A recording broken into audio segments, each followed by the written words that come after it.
और चित्रदुर्गा में आप मशहूर मारूफ शख्सियत हैं। आर.के. सरदार साहब के साथ हमेशा आगे रहे हैं। और बताइए, इस दफा आप वक्फ अमेंडमेंट बिल पास होने के बारे में आप क्या कहना चाहते हैं? वक्फ अमेंडमेंट बिल के बारे में मैं खिलाफ करता हूँ, क्योंकि हमारे मुल्क में मुसलमानों की प्रॉपर्टी हाईएस्ट है कर को हुकूमत के निगाह में आ गई। पहली प्रॉपर्टी उन्हें क्या बोलते हैं, डिफेंस की गति। दूसरी प्रॉपर्टी आपको रेलवे की गति। तीसरी प्रॉपर्टी आपको मुसलमानों के वक्फ बोर्ड की है गति। ये उनके निगाह में हमारे मुसलमानों की प्रॉपर्टी आ गई है। अब ये प्रॉपर्टी क्या थे बिकर को हमें हड़प ना कर को बोल को एक उम्मीद रख डाल को क्या कर डाली उन्होंने, तो हुकूमत के जरिए से हुकूमत के IAS ऑफिसर को उसमें बैठा को हमारी ज़मीन तब्दीली कर डाल को क्या भी एक घोटाला करना करके उम्मीद रखो या वक्त अमेंडमेंट पास करें। इसके खिलाफ हुई हमें आइंदा चल को दिना में भी हम इसके खिलाफ करते हैं भी। आइंदा को हमारी कांग्रेस हुकूमत आ गई तो ये बिल को रद्दबदल कर डालते हैं कहने की हमारी एक उम्मीद है। यह उम्मीद के साथ बोलता हूँ। Sir, R K. सरदार साहब को 2023 यानी कि 2023 में टिकट नहीं मिली, यानी कि टिकट चुकाई गई है, मतलब तो उनको आप क्या कहना चाहते हैं इसके बारे में?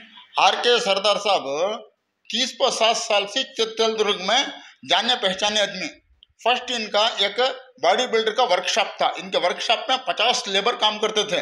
हर एक लेबर को भी खुद का उनका उम्र में छोटा रहा तो बेटा समझते थे, उम्र में बड़ा रहा तो भाई समझते थे। यह हिसाब से मेंटेन कर लो, हर मुश्किल हर परेशानी पूरी दूर कर लगाते थे। ऐसा आते आते उभरते कांग्रेस में आए ना। कांग्रेस में को कुछ भी हमारे गरीब तबका बल्ला का है, हमारे तबके को क्या थे रेडी कर को आने वाले दिनों में क्या भी करना करो ये कर लगा को नेक्स्ट क्या करे। आते आते 30-35 साल से वर्क कर डाल को 3 बार टिकट पूछे, 2 बार चुक गई। तीसरा बार 20-3 में टिकट फाइनल हो गए थे। कि तो मैं भी एक प्रोग्राम में गोवा को गया था, माइनॉरिटी का एक प्रोग्राम था, सरदार भाई आए थे, मैं सब गए थे।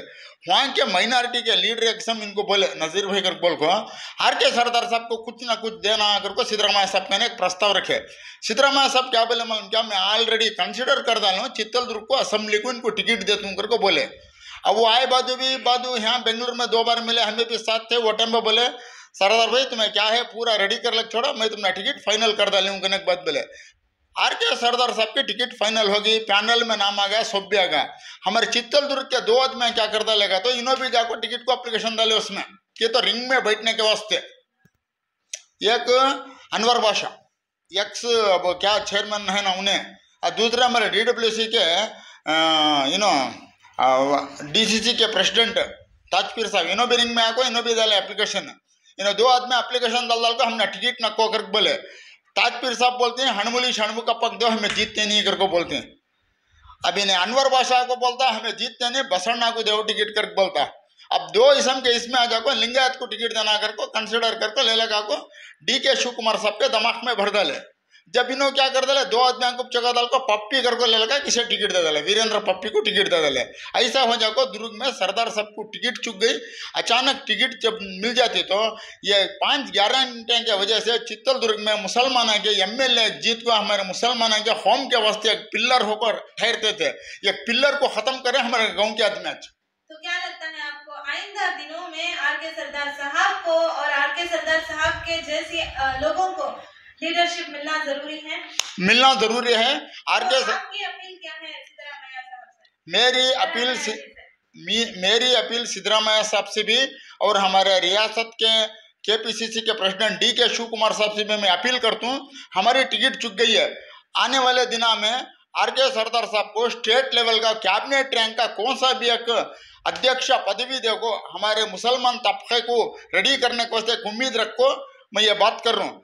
इसके बाद जाने के बाद भी आने वाले दिनों में हमारा कंसंट्रेशन पूरे मुसलमानों का रहता है।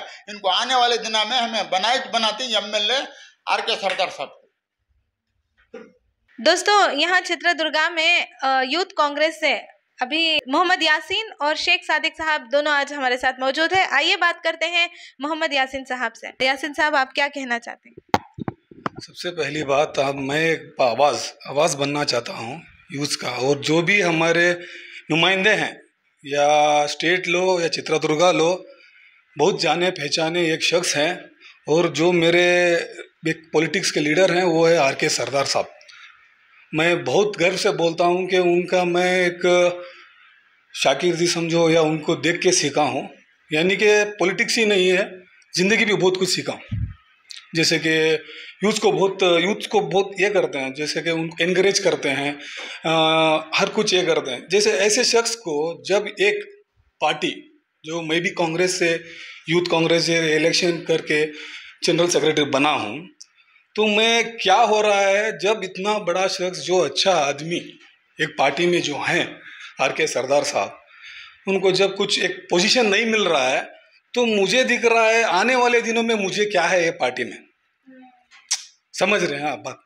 जब हम यूथ जब आ रहे हैं, नए से जो पॉलिटिक्स ज्वाइन हो रहे हैं, जो 30-8 साल से जो काम कर रहे हैं पार्टी के लिए, कांग्रेस पार्टी के लिए, ठीक है, तो हमको सोचना पड़ता है ना फ्यूचर।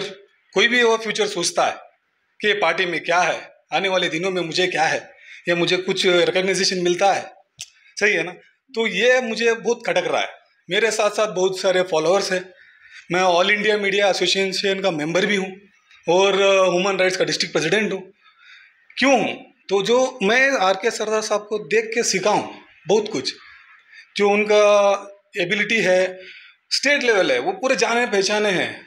तो ऐसे आदमी को पार्टी के लिए सिद्धरामैया सर को, DK शिवकुमार सर को मैं बहुत तहे दिल से गुजारिश करता हूँ कि उनको एक स्टेट चेयरमैन बना के उनको इज़्ज़त अफजाई करना है, और हमको भी एक एनकरेजमेंट मिलना है, और फ्यूचर भी दिखना है यूथ के लिए, क्योंकि बहुत कुछ चल रहा है पार्टी में। पार्टी के लिए हम काम करेंगे, आने वाले दिनों में भी करेंगे, और पार्टी नेक्स्ट 2028 में फिर भी लाने का सोचेंगे। ऐसे लीडर्स को, RK सरदार साहब जैसे लीडर्स को ताकत भरने के बाद ही हम 2028 में और पार्टी को ला सकते हैं। सिर्फ यही नहीं है कि जो जीता है उनको ही एनकरेज नहीं है, बहुत सारे लोग हैं ये पार्टी में। चित्रदुर्गा में 53 वोटिंग से ज़्यादा से जीतने के लिए RK सरदार साहब भी एक वजह है। तो हमको सब कुछ देखना है, मेरे से ज़्यादा या दूसरों के ज़्यादा या आपसे ज़्यादा सिद्धरामैया सर को जाने पहचाने हैं RK सरदार साहब। DK शिवकुमार सर को भी मालूम है, और हमारे UT खादर साहब, जो भी मुस्लिम्स लीडर्स हैं, उनको भी सब लोगों को जान पहचान है उनकी, तो उनको रिकग्नाइज कीजिए।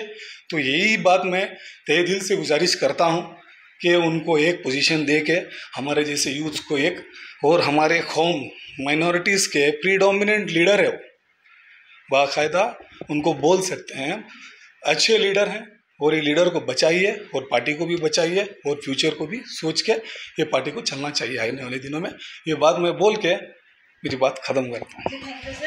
दोस्तों, जिस तरह से मोहम्मद यासीन साहब ने अभी बताया, उनको यूथ कांग्रेस में आने के लिए ही डर हो रहा है। इसका नतीजा क्या होगा आइंदा दिनों में, फ्यूचर में? जिस तरह से यहाँ पर RK सरदार साहब के साथ नाइंसाफी की गई है, यहाँ की चित्रदुर्गा के जो यूथ कांग्रेस वाले हैं वो खुद कांग्रेस में आने के लिए डर रहे हैं, तो सोचिए कर्नाटका के यूथ कांग्रेस का क्या होगा। देखते रहिए वॉइस ऑफ बेंगलुरु।